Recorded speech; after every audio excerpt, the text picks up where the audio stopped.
Bank account নেই এমন মানুষ কমই রয়েছেন, বিশেষ করে এসবিআই। কারণ ভারতবর্ষের সবথেকে বড় ব্যাংক সংস্থা হচ্ছে স্টেট ব্যাংক অফ ইন্ডিয়া।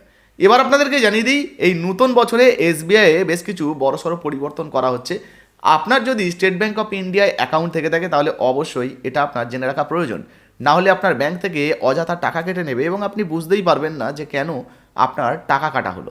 তো বর্তমানে এসবিআই তরফ থেকে নতুন কী কী নিয়ম চালু করা হচ্ছে বা কী কী পরিবর্তন করা হচ্ছে, কেনই বা টাকা কাটা হবে, কত টাকা করে আপনাদের ব্যাঙ্ক অ্যাকাউন্ট থেকে কাটা হতে পারে, কবে থেকে এই টাকা কাটা শুরু হয়ে যাবে, সমস্ত কিছু এই ভিডিওতে জানাবো। তাই ভিডিওটা একটু স্কিপ না করে পুরো দেখুন।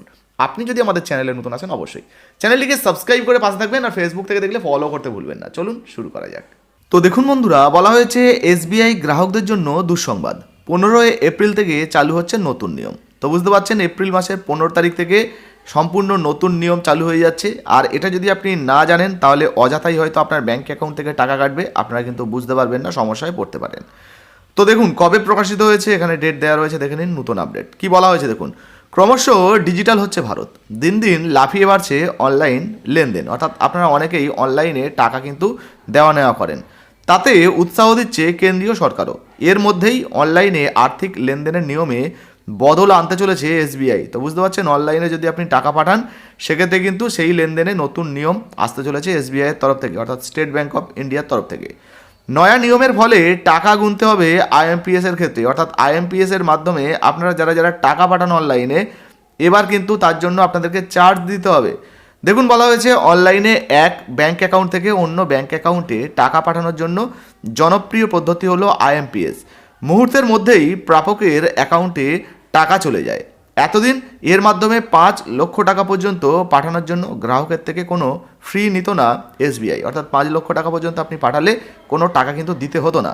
কিন্তু 15 ফেব্রুয়ারি থেকে সেই সুবিধা আর মিলবে না। বুঝতেই পারছেন, এবার নতুন নিয়ম কিন্তু চালু হয়ে যাচ্ছে। এক লপ্তে 25,000 টাকার বেশি লেনদেনে এবার দিতে হবে সার্ভিস চার্জও। তো বুঝতে পারছেন, আপনি যদি 25,000 টাকার বেশি পাঠান সেক্ষেত্রেই আপনাকে সার্ভিস চার্জ দিতে হবে।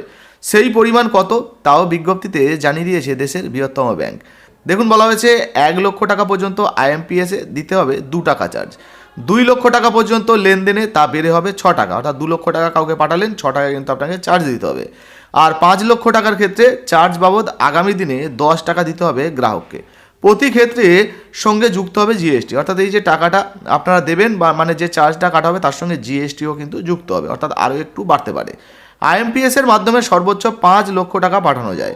ব্যাংকের শাখার মাধ্যমে আইএমপিএস এর ক্ষেত্রে নিয়মে কোনো বদল হচ্ছে না। তো বুঝতে পারছেন, যদি নিজস্ব ব্যাংক অ্যাকাউন্ট হয়, ধরুন এসবিআই থেকে এসবিআই পাঠাচ্ছেন, তো সেক্ষেত্রে কিন্তু কোনো রকম হয়তো চার্জ লাগবে না আপনার, কিন্তু অন্য ব্যাংকে পাঠালে সেক্ষেত্রে এই চার্জগুলো কিন্তু আপনাকে দিতে হবে।